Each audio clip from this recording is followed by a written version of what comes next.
우리 다 같이 한 목소리로 합독하겠습니다. 아홉째 해 열째 달 열째 날에 여호와의 말씀이 내게 임하여 이르시되, 인자야, 너는 날짜 곧 오늘의 이름을 기록하라. 바벨론 왕이 오늘 예루살렘에 가까이 왔느니라.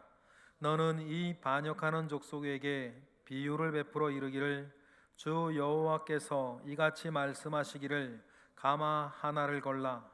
건 후에 물을 붓고 양떼에서 한 마리를 골라 각을 뜨고 그 넓적다리와 어깨고기의 모든 좋은 덩이를 그 가운데 모아 넣으며 고른 뼈를 가득히 담고 그 뼈를 위하여 가마 밑에 나무를 쌓아 놓고 잘 삶되 가마 속에 뼈가 무르도록 삶을 지어다.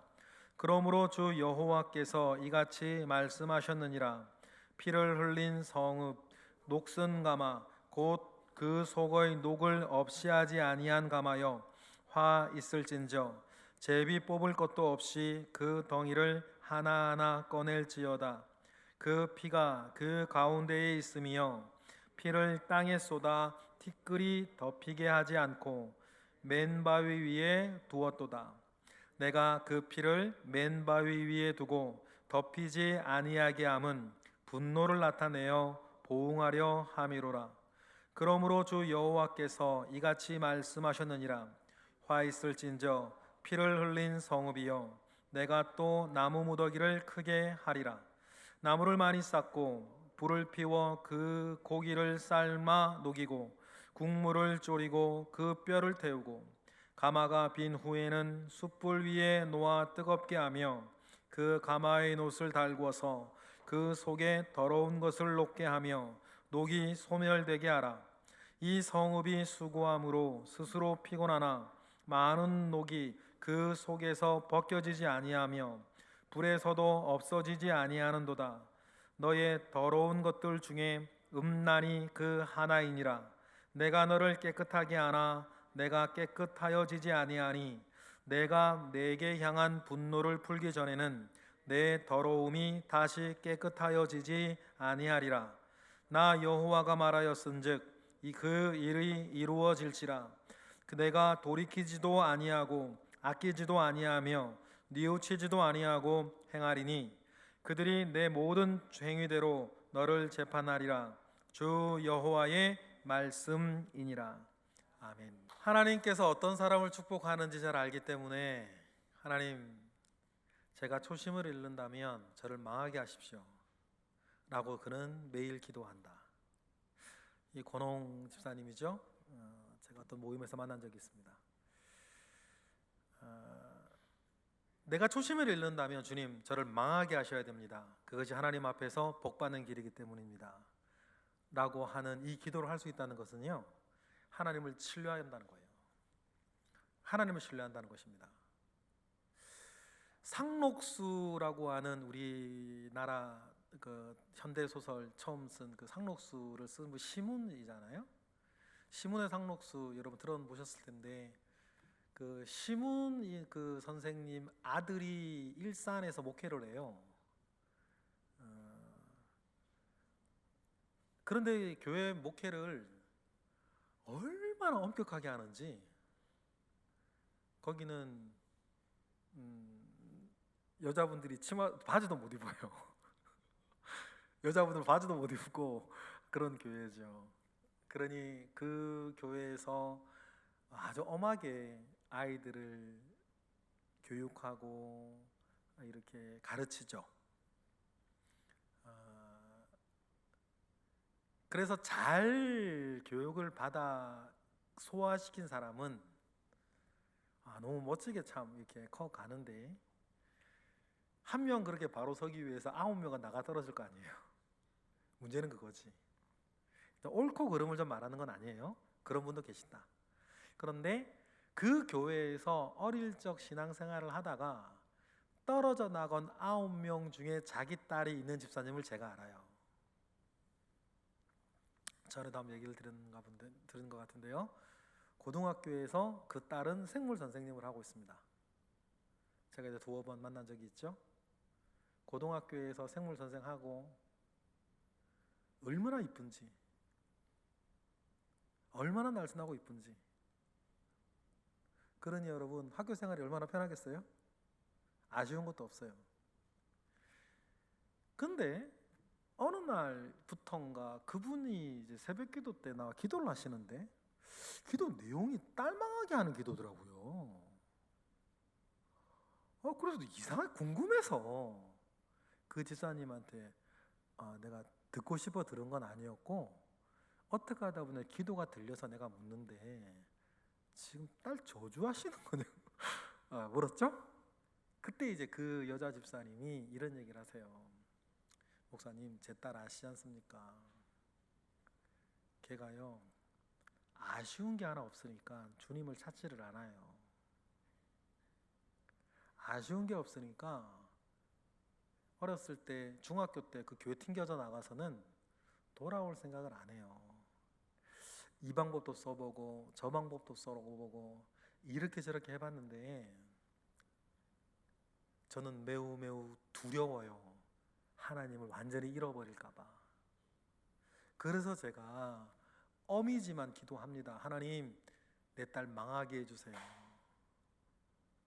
내 딸이 망해서라도 주님께 돌아오게 해주십시오.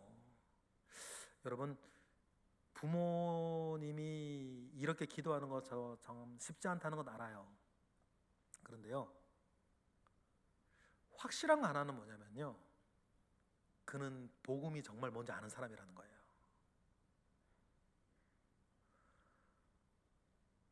우리가 다른 사람한테는 우리가 그렇게 기도할 수 없다 할지라도 이 땅에서 정말 내가 온전히 책임져야 되는 사람이 있다면 그 사람이 뭐 그냥 툭 나온 건 아니겠죠? 그 사람이 하나님께 돌아오는 유일한 방법은 그가 망하는 것밖에 없다고 그 부모님은 마음에 결심을 한 거죠. 그래서 다른 것 다 잃어버리더라도 하나님께는 돌아와야 되고 하나님을 되찾아야 되지 않겠습니까? 그래서 나는 그렇게 기도를 한다고 얘기를 하시는데 제가 막 굉장히 감동을 받았어요. 여러분, 우리가 오늘 읽은 에스겔서에서 하나님이 왜 이렇게까지 하시냐, 남유다와 예루살렘을 향하여서 하나님이 왜 이렇게까지 하시냐는 거예요. 하나님이 이제 다 아시었습니다. 이들은 이렇게 완전히 망하지 않으면 나에게 돌아오지 못할 자라는 사실들을 하나님은 이제 아신 거예요. 그래서 이러한 멸망의 심판은 하나님께서 그들을 돌아오게 하기 위한 하나님의 마지막 방법인 거죠. 사람은 누구나, 사람이나 사람의 것은 가만히 내버려 두면 결국 망가지게 되어 있습니다. 기울어진 운동장, 요즘 그런 말 많이 쓰잖아요. 여러 면에서 우린 기울어진 운동장 얘기를 정치적으로도 그렇고 많이 얘기를 하는데, 여러분, 정말 기울어진 운동장이 뭐냐면 저와 여러분의 심성이에요. 어떤 심성이요?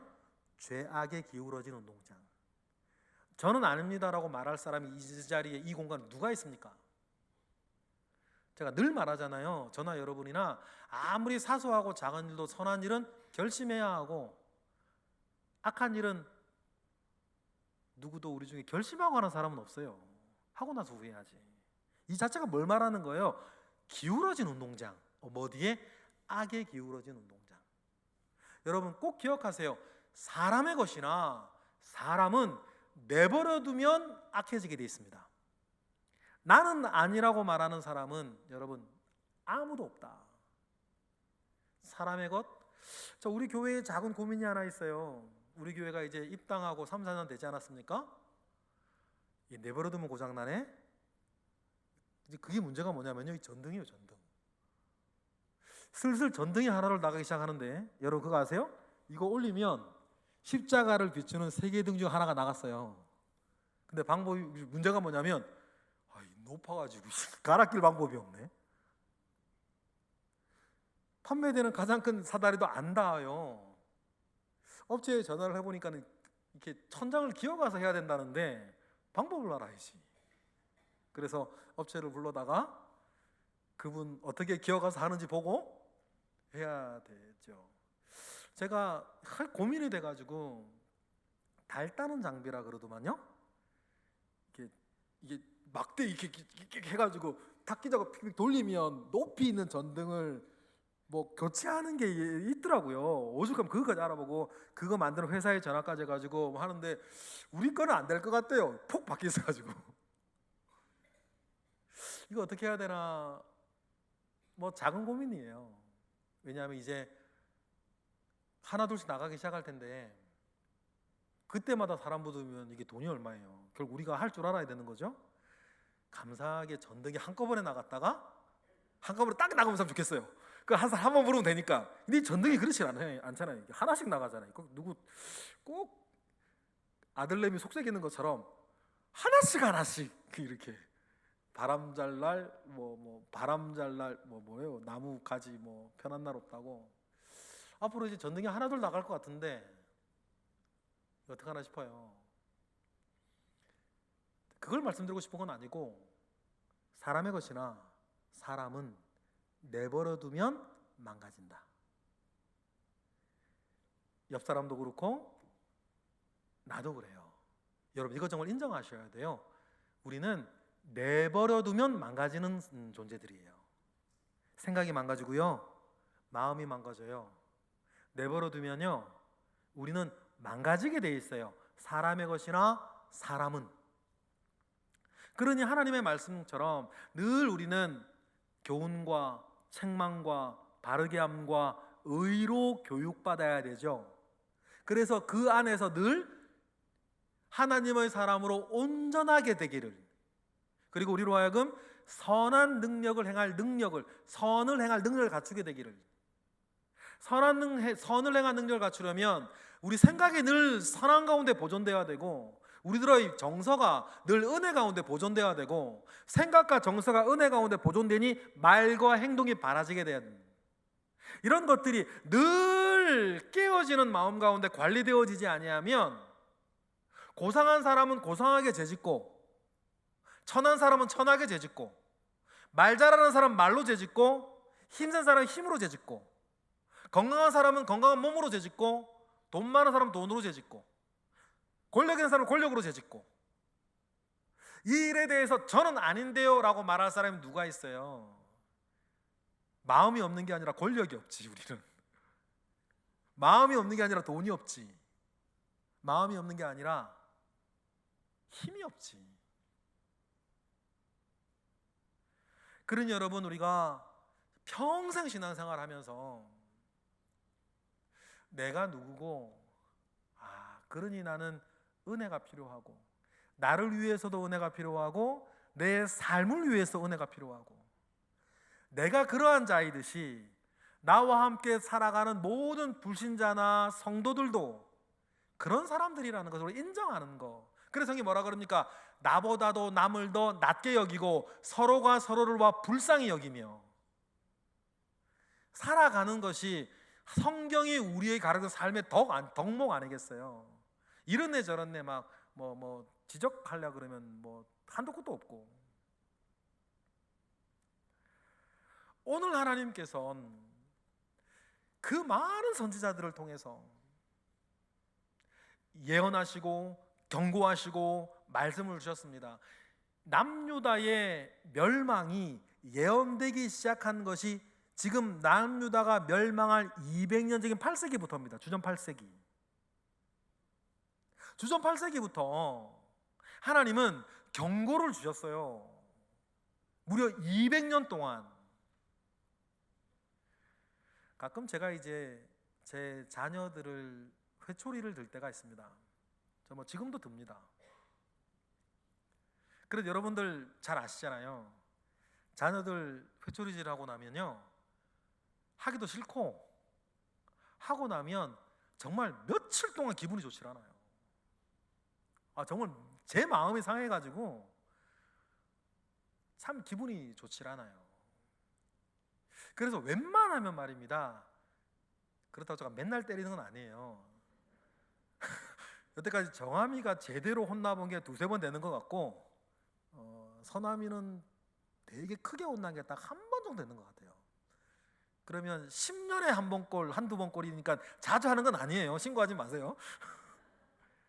그래도 여러분 잘 아시잖아요. 여러분도 그러셨을 거예요. 어떤 잘못을 하고 있고 반복할 때 맨 처음에 우리는 타일러요. 그러면 안 돼. 그러면 안 되지. 그런데도 여러분 계속하면 엄하게 큰 소리로 화는 하지 말라니까. 이영장님 잘 하시는 거 이렇게 하실 거 아니에요. 그래도 안 되면 회초리를 들죠. 그런데 여러분도 그럴 거고 저도 그럴 텐데요. 처음부터 회초리를 때리진 않아요. 처음엔 어딜 때려요? 방바닥을 때리지. 그죠? 겁이라도 먹고 고치라고 말이야. 방바닥을 때리고 소리만 내고 겁을 줘요. 그래서 고치면 얼마나 좋겠어요. 그런데도 안 고쳐져. 그러면 내가 지난번에 경고했지. 이젠 좀 맞아야겠다 하고 회초리질을 하는 거 아니겠습니까? 그럴 때 여러분, 아버지의 마음이나 이스라엘을 바라보는 하나님의 마음이나 같아요. 웬만하면 뭐 하고 싶진 않아요. 매질하고 싶진 않아요. 회초리질 하고 싶지 않다고요. 왜냐하면 아이가 불쌍하고 나도 너무 그게 싫기 때문이에요. 그런데 타일러도 안 되고 큰 소리 쳐도 안 되고 심지어는 회초리 들고 방바닥을 때리면서 겁을 줘도 안 되면 어떡하겠어요? 내가 그를 사랑할진데 그를 바로잡아야 되는 거니까. 물론 지나고 나니까 그때 그렇게 엄하게 할 필요는 없었는데 괜히 그랬나 싶은 것도 뭐 인간적으로는 있어요. 그러나 마음은 같은 거죠. 그러나 하나님은 우리와 같은 실수는 안 하시는 것 아니겠어요? 서남이가 7살 때였나요? 그때 정미 자매한테 피아노를 배웠는데 얼핏 지나가다가 자기는 친해서 하는 건데 정미 우리 자매한테 반말을 툭툭 하더라고요. 그래서 제가 경고를 한 적이 있죠. 너 한 번 더 하면 혼난다. 다음 주에 또 해. 그때 서남이가 손바닥을 엄청 맞아서 이렇게 손을 펴지도 못할 정도로 손바닥을 많이 때린 적이 있는 것 같아요. 정미자매 증언은 그 뒤로부터 자기와 서남이가 멀어졌다. 제가 며칠 전에 들었어요. 그 뒤로 목사님이 그래가지고 서남이하고 나하고 멀어졌다고. 서남이가 그때부터 나하고 친하게 안 한다고. 괜히 친하겠다 매맞을까봐. 지금 생각하면 말입니다. 7살 난 애한테 그렇게까지 할 필요는 없었던 것 같다 생각은 들어요. 좀 후회되죠. 지금이라면 그렇게 하진 않았을 것 같아요. 우리는 그렇게 실수할 수 있어요. 우리는 그렇게 실수할 수 있는데 여러분, 하나님은 실수가 없으시다. 그런 실수하지 않으냐 하시는 하나님께서 200년 동안 경고하셨어요. 그 경고를 들은 이스라엘의 반응은 뭐였습니까? 에이, 말뿐이지. 이건 먼 훗날 200년 동안 안 됐었는데 뭐 지금 되겠어? 포로로 잡혀와 있으면서도. 에스겔의 예언을 듣는 사람들은 예루살렘에 사는 사람들이 아니라 바벨론에 포로 잡혀온 사람들 아닙니까? 1차 매 한 번 맞은 사람들인데 그럼에도 불구하고 하나님께서 200년 동안 경고를 주시니까, 너무 경고만 주니까 애들이 부모 업신여기는 것처럼 이제 예루살렘 사람들이 하나님을 업신여기기 시작해요. 그래서 뭐라 그래요? 에스겔의 이야기를 듣고 이거 먼 훗날에 200년 동안 안 이루어졌는데 이 이야기도 먼 훗날에 이루어질 일이라고. 하나님의 말씀을 말씀으로 듣지 않고 있던 이스라엘이었어요. 그러니 도무지 하나님 입장에서는 이제 뭐가 없어요? 방법이 없어요. 그래서 하나님께서 이제 마지막 매를 드신 게 오늘 21장 1절이에요. 어떻게 됩니까? 읽어볼까요? 시작. 9째 해 10째 달 10째 날에 여호와의 말씀이 임하여 이르렀는데 기록하라 하면서 2절이 뭐예요? 인자야 너는 날짜 곧 오늘의 이름을 기록하라. 바벨론 왕이 오늘 예루살렘에 가까이 왔느니라. 하나님께서 마치 인공위성으로 중계하듯이 에스겔을 통해서 이스라엘 백성들에게 생중계하시는 거예요. 왜 생중계하실까요? 지금이라도 회개하라. 너희들이 심판받아 멸망당한 건 정해졌으나 이 모든 일들을 보고 너희들이 회개해야 될 것 아니냐. 이 멸망이라고 하는 비싼 수업료를 내게도 회개하지 않으면 어떻게 되겠냐. 그러나 하나님께 생중계를 다 해주세요. 지금 이 일이 주전 588년 1월 15일입니다. 주전 588년 1월 15일. 그러면 예루살렘 멸망이 586년이니까 만 2년 남았어요. 만 2년 동안 뭐예요? 이제 전쟁을 시작할 거예요. 이제 전쟁을 시작할 바벨론 느부갓네살이 군대를 이끌고 예루살렘에 가까이 왔다. 괄호 열고 하나님 말 도전하시는 거 아니에요? 너희 이제 어떡할래? 괄호 닫고. 너희 이제 어떡할래? 아직까지 이 예언들은 먼 훗날 일어나는 일이라고 얘기하고 회개하지 않을래? 이제 곧 전쟁이 시작될 것인데 이 일이 나 여호와가 너희의 회개를 위해 행하는 일이라고 하는 것을 너희들이 알아야 되지 않겠냐. 여러분, 우리가 읽은 에스겔 본문처럼 하나님께서 민족적으로 행하시는 심판이 있죠. 또 그 일들이 지금 우리나라에 지금 일단은 민족적인 회개의 심판은 없다고 보면 개인적으로는 어떠십니까? 개인적으로는 어떠세요? 하나님께서 지금 다 이루고 계셔요? 다 이루는 소리에 회개하고 돌아오면 지혜 있는 자식, 지혜 있는 아들. 조금 더 가서 하나님이 큰 소리를 해야, 큰 소리로 꾸짖어야 회개하십니까? 하나님 지금 여러분들이 어떻게 하고 계십니까? 큰 소리로 책망하시나요? 그 소리라도 듣고 회개하면 오케이. 우리 가운데 그런 분도 혹시 계십니까? 하나님 회초리를 드셨고 나를 무릎 꿇으신 다음에 회초리로 땅바닥을 치고 계신 분이 계세요? 여러분, 그때서라도 회개하시면 좋아야 돼요. 그때서라도 내 믿음의 소리와 성령의 속삭임과 내 양심의 소리 가운데에 하나님께서 지금 나에게 어떻게 말씀하시고 계시는가, 여러분 그 음성을 들으시기를 원합니다. 만약에 우리 가운데에 하나님께서 이 마지막 매질을 하고 계시는 분이 계십니까?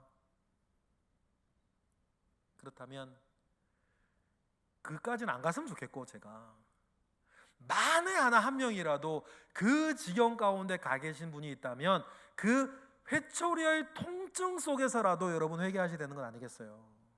그런데 결국 죽는 사람은 누구냐면 그 통증 안에서도 회개하지 않는 버려지는 인간들이 있더라고요. 저와 여러분은 그 정도는 아니라고 저는 생각을 해요. 그 정도는 아니겠지.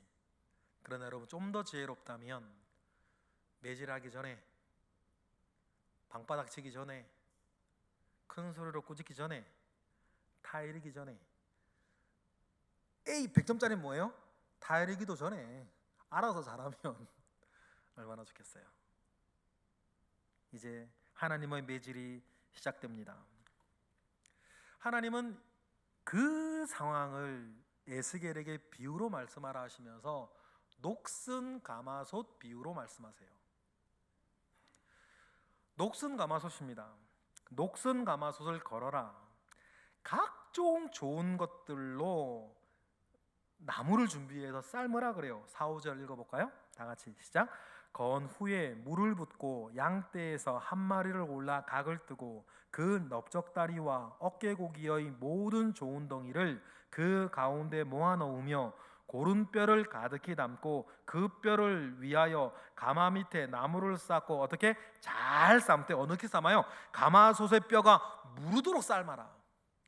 맛있는 수육이 나오겠네. 정말 좋은 고기를 갖다가 잘 삶아라. 그런데 여러분, 그 솥 안에 고기를 먹을 수 있겠습니까? 아무리 좋은 재료에 아무리 좋은 양념을 쳐도 그 솥이 녹슨 솥이면 나오는 음식은 못 먹는 음식 아니에요. 아무리 좋은 음식과 그동안 하나님께 이스라엘에 주셨던 그 좋은 것들, 성전과 선왕들과 선지자들과 은혜들과 말씀들과 좋은 전통과 좋은 종교까지 그 많은 것들을 가득가득 채워 주었음에도 불구하고 이스라엘은 그 녹을 없애지 아니하였다, 그 죄를 없애지 아니한 것 아니냐. 그러면 그 녹슨 가마 안에 아무리 좋은 것을 때려 부어도 그 녹물 벌건 그 음식을 어떻게 먹겠냐. 그러니 좋은 음식 재료 넣고 음식하기 전에 솥단지부터 닦아야지. 주님이 지금 그 일 하시는 것 아니겠어요? 6절이 그 말이죠. 6절 읽어볼까요? 다 같이 시작. 그러므로 주 여호와께서 이같이 말씀하셨느니라. 피를 흘린 성읍 녹슨 가마 곧 그 속의 녹을 없이 하지 아니한 가마요, 화잇을 진저 제비 뽑을 것도 없이 그 덩이를 하나하나 꺼낼지어다. 제비 뽑을 것도 없다. 왜? 다 망가졌으니까. 여러분, 녹슨 가마솥에 고기를 삶는데 어깨 고기는 괜찮고 뒷다리는 녹물 배이고 그러겠어요? 그래서 주님 뭐라 그러세요? 너 제비를 뽑을 것도 없다. 볼 것도 없다는 거죠. 이 예루살렘 성에 녹이 가득하고 이 예루살렘 성에 죄가 가득한데 그 안에서 어떤 노력을 해도 되겠냐. 가장 먼저 해야 되는 건 뭐다? 회개다. 여러분, 이 영적인 논리는 저나 여러분 우리 교회도 마찬가지예요. 하나님께서 선한 일을 행하실 때에는 가장 먼저 우리에게 부어주시는 것이 말입니다, 회개예요. 제가 어떤 젊은 부부 이혼 상담을 했습니다. 참 하고 싶지 않은 게 그거예요. 왜 하고 싶지 않은 줄 아세요? 회개하는 인간이 없어. 우리 교회에도 변호사가 몇 분 계시긴 하지만 그분들이 다 그런 건 아니겠지만 제 느낌은 이 사람들이 말이에요, 변호사만 만나고 회개를 안 해. 무슨 얘기를 주고받길래 거기서. 저는 이혼 상담 안 해봐가지고 모르겠는데 무슨 얘기를 변호사하고 주고받고 오길래 지난주까지만 해도 잘못했다고 했던 사람들이 말입니다, 변호사 만나고 오면 회개를 안 해요. 그리고 말하죠. 나를 저렇게 만든 사람은 저 사람이라고. 자기가 불륜을 저질렀으면서 그 자매가 불륜을 저지른 거거든요. 아주 어려요. 30대 초반이에요. 분명히 자기 잘못에 대해서 얘기를 분명히 얘기했었으면서 변호사 만나고 온 뒤로부터는 말입니다, 나를 저렇게 만든 건 저 남편이라고 회개를 하지 않는 거예요. 그러면 여러분, 사실은 다 그렇더라고요. 제 경험상, 몇 번 경험도 안 해봤지만 다 그래. 나름의 머리는 있어가지고 한다는 얘기가 하나님 참 좋아할 만한 얘기만 하시더만 다들. 근데 분명한 건 말입니다, 가정사든 교회든 개인사든 말이죠, 여러분, 분명한 하나의 원칙이 있습니다.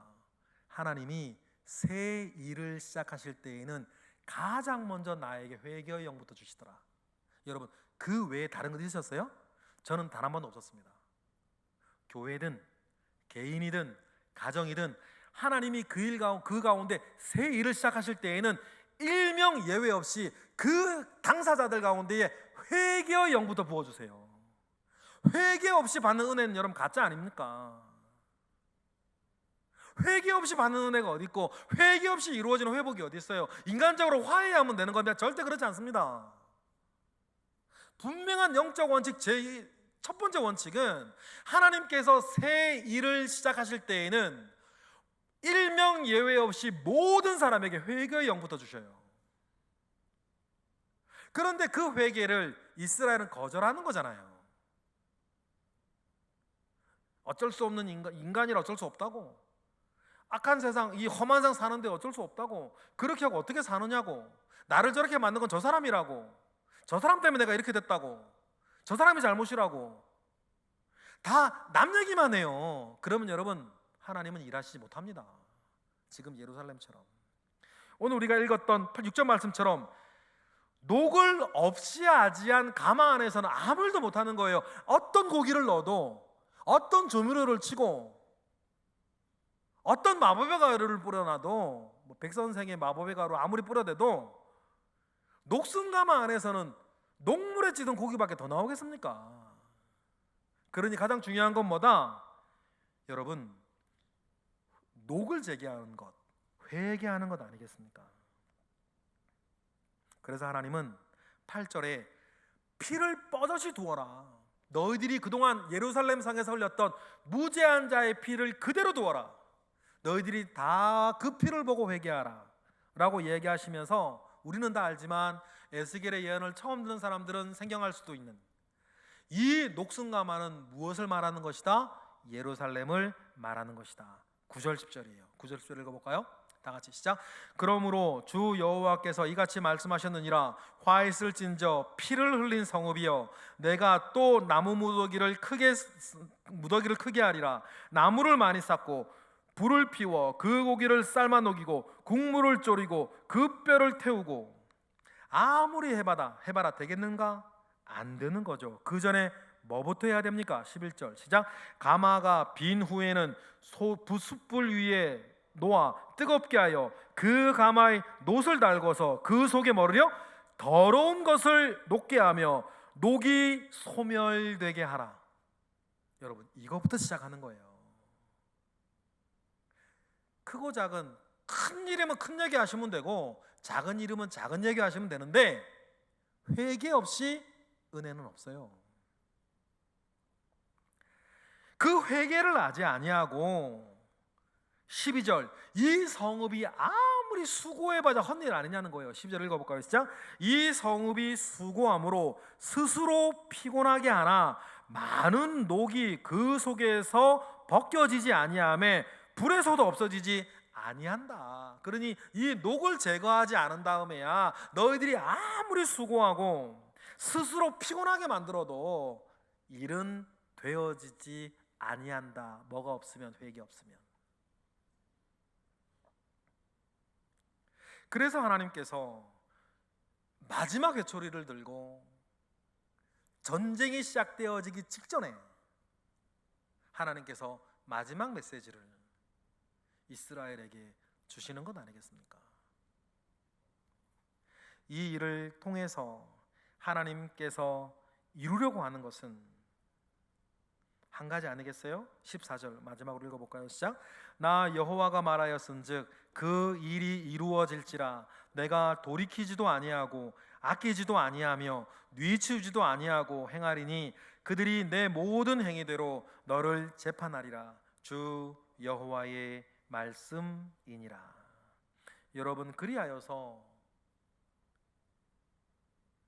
예루살렘은 마지막 전쟁에 들어가게 됩니다. 역사적으로는 이 에스겔서의 말씀이 선포되어지고 정확히 1년 6개월 뒤에 예루살렘이 망해요. 예루살렘 망하기 4개월 전부터는 성 안에 음식이 다 떨어져서 부모가 자기 자식 삶아 먹고 생존합니다. 이런 처절한 심판이 눈앞에 왔는데도 이스라엘은 여전히 그러는 거예요. 이 예언은 나중에 이루어지는 일이라고. 우리 표현으로 바꿔볼까요? 하나님이 은혜 주시면 회개할게요. 하나님 회개시키시겠지 뭐. 제가 직접 들은 얘기입니다. 제가 직접 들은 얘기. 하나님이 회개시키려면 은혜 주시겠죠. 그 은혜 정말 제대로 받으면 어떤 매를 맞으려고 그런지 모르겠으나 하나님이 은혜를 주시면 회개하겠대요. 그 말은 뭐예요? 은혜가 없어서 회개 못하겠다는 거지. 여러분, 우리가 에스겔서를 읽으면서 이스라엘 사람 욕하기는 좋아요. 그런데 가만히 생각해 보세요. 그 기울어진 운동장이 사실 내 속에도 있어요. 여러분, 그래서 우리는 회개해야 됩니다. 일이 어떻게 벌어집니까? 열왕기하 25장 1절부터 좀 띄워주실래요? 이렇게 됩니다. 이 1절이 지금 우리가 읽은 24절 1절과 똑같은 시대를 얘기하고 있어요. 읽어볼까요? 시작. 시드기야 제9년 열째 달 10일에 바벨론 왕 느부갓네살이 그의 모든 군대를 거느리고 예루살렘을 치러 올라와서 그 성에 대하여 진을 치고 주위에 토성을 쌓으며, 에스겔의 첫 번째 예언이 이거 아닙니까? 지도 그려놓고 그 옆에 토성 쌓아서 예언하는 거였죠. 이 일이 시작이 되어져요. 2절, 그 성이 시드기야 왕 제 11년까지 포위되었더라. 9년에 포위 시작해서 11년까지, 11년은 죽는다는 거죠. 이제 어떤 일이 벌어집니까? 3절, 그의 넷째 달 9일에 성중에 기근이 심하여 그 땅 백성의 양식이 떨어져요. 4절, 그 성벽이 파괴되매 모든 군사가 밤중에 두 성벽 사이 왕의 동산 견물로 도망하기 시작해요. 갈대아인들이 그 성을 에워쌌으므로 시드기야 왕은 아라바 남쪽 광야로 도망을 갑니다. 5절, 갈대아 군대가 그 왕을 뒤쫓아가서 여리고 평지에서 그를 따라잡음에 왕의 모든 군대가 그를 따라 흩어져 버려요. 그럼 어떻게 돼요? 시드기야는 이 세상에서 네가 마지막 본 거는 네 아들이 죽는 거다라고 하면서 왕자들의 목을 시드기야 앞에 다칩니다. 그리고 어떻게 해요? 시드기야 눈을 뽑아버려요. 그리고 시드기야는 어디서 죽었는지도 몰라요.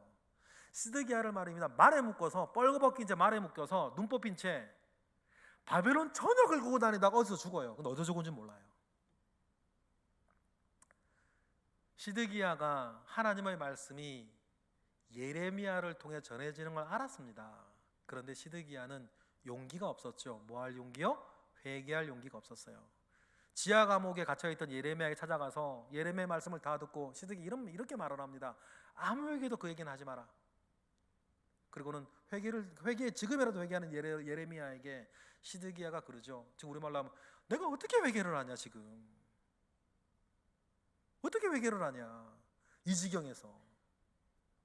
결국 끝까지 말을 듣지 않던 시드기야와 남유다는 여러분 그렇게 죽는 거예요. 오늘 말씀을 너무 무겁게 말씀을 드려 죄송한데, 뭐 말씀이 무거운 걸 어떻게, 이 말씀 듣고 웃긴 얘기 할 수는 없잖아.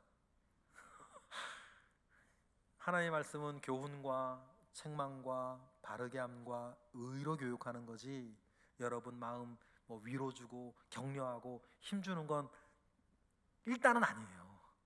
일단은 아니에요. 그런데 그때 말씀이 있을 때 하는 거고, 오늘과 같은 말씀이 우리에게 왔을 때 여러분 이 말씀 속에서 이스라엘을 보시고 또 나를 보는 겁니다. 그리고 하나님께서 나에게 요청하시는 것이 뭐냐, 여러분 그 음성에 반응하시고 부름에 응답하시는 저와 여러분 되시기를 원하고, 신앙생활 잘하는 사람의 특징은 자기 회개를 잘하는 거예요. 그러한 은혜가 저와 여러분들에게 있기를 축복합니다. 기도하겠습니다. 할렐루야. 하나님 감사와 영광 올려드립니다. 주님의 은혜가 우리 가운데 있습니다. 말씀으로 깨우치시고 때때로는 말씀으로 꾸짖으시며 말씀으로 위로하시고 말씀으로 힘을 주시며 말씀으로 갈 길을 깨닫게 하십니다. 이러한 하나님의 말씀에 온전하게 믿음으로 반응하며 우리의 길을 걷게 하옵소서. 예수 그리스도의 이름으로 기도드렸나이다. 아멘.